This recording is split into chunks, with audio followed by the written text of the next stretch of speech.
Today, we're going to pull back the curtain on a world most of us never even think about, but every single one of us relies on. We're talking about the hidden, super-structured, and honestly, surprisingly dramatic life of official archives. So let's dive right in. I mean, really think about it. What happens to your birth certificate or a court record after its immediate use is over? Where do all these pieces of our collective history actually go? Do they just get shoved into some dusty basement somewhere? Well, the reality is way more interesting than that. Okay, so first things first, let's get one thing straight. An archive isn't just a storage room. It's a system. It's actually a whole legal framework, like what's laid out in Algeria's Law 09-88. It's built to manage any recorded information, paper, digital, you name it, that has real legal, historical, or administrative value. So this isn't about hoarding paper, It's about safeguarding the very DNA of a society. To really get how this system works, we've got to follow a single document on its incredible journey. And archivists have a name for this.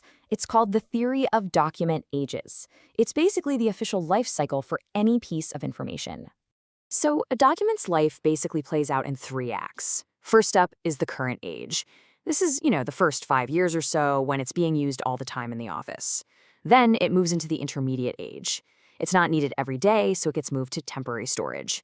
And finally, if it's deemed to have permanent value, it hits the final age and gets its ticket to the National Archives, where it's preserved forever. But of course, things change and theories have to evolve. That 3 ages model, it was perfect for a world of paper.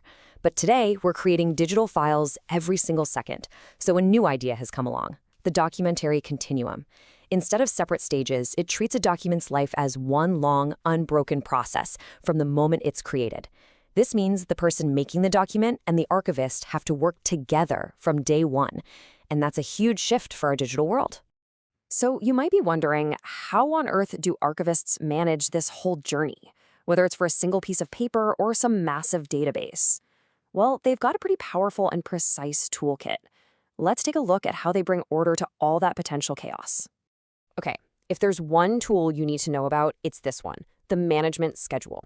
You can think of it as the master plan, or like the central brain that decides the fate of every single document an organization ever produces. It's that important. And the schedule itself is basically a detailed table. Now, it's got all the basics, like file codes and titles. But the 2 columns that really matter are the retention period, that tells you exactly how long a document has to be kept, and the final fate. This one answers the ultimate question. Do we keep it? Or do we destroy it?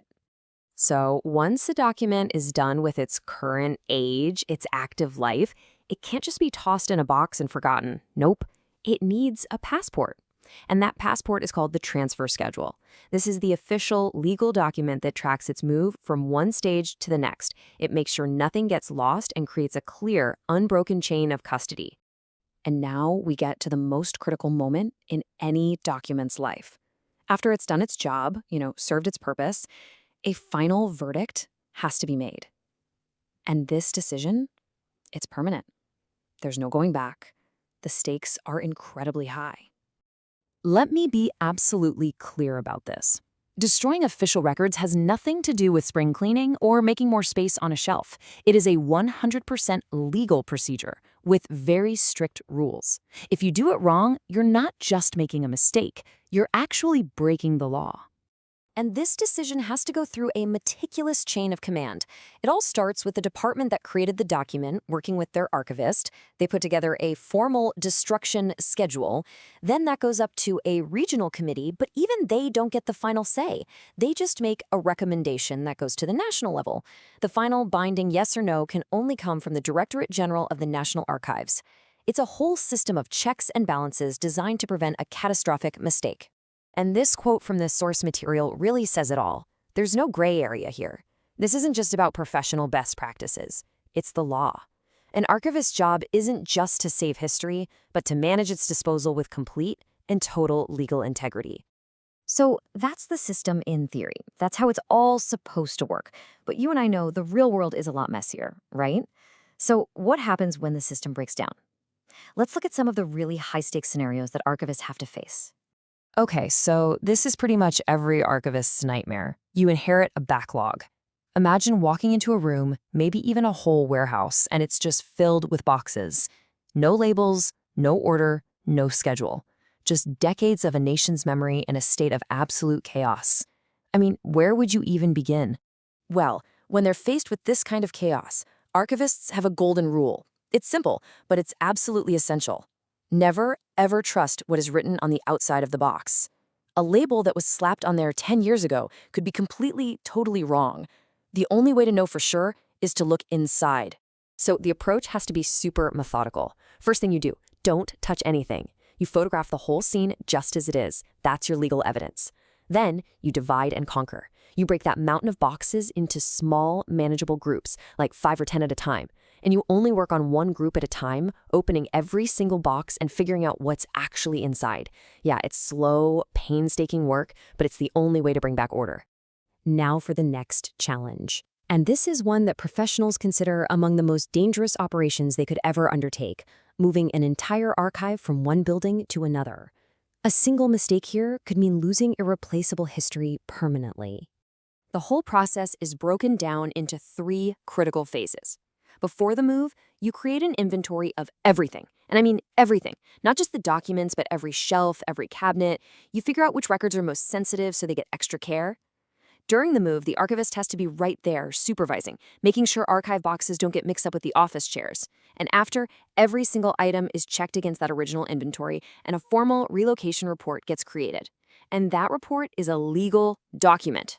And get this. This operation is so critical that in Algeria, for example, the entire process is governed by a single, specific national directive. It's called Number 38. This isn't something you leave to chance. It's a nationally standardized procedure because the risk of getting it wrong is just way too high. And this really just illustrates the core principle here. You can always buy a new desk or a new computer. That stuff is replaceable. But the archive, the documents, the data, the history is absolutely 100% irreplaceable. Its value is, well, priceless. So when you boil it all down, when you get past all the theories and schedules and procedures, what is an archivist's job? It's to be the guardian of memory. They are the ones who stand between priceless historical information and the chaos that is always threatening to just swallow it up. Because at the end of the day, these official documents are so much more than just paper. They're the raw data of a nation's story, all its triumphs, its failures, its promises. So who we trust to protect that data and the system they use to do it, well, that's not just some technical question. It's a fundamental question of how we value our past and who we really want to be in the future.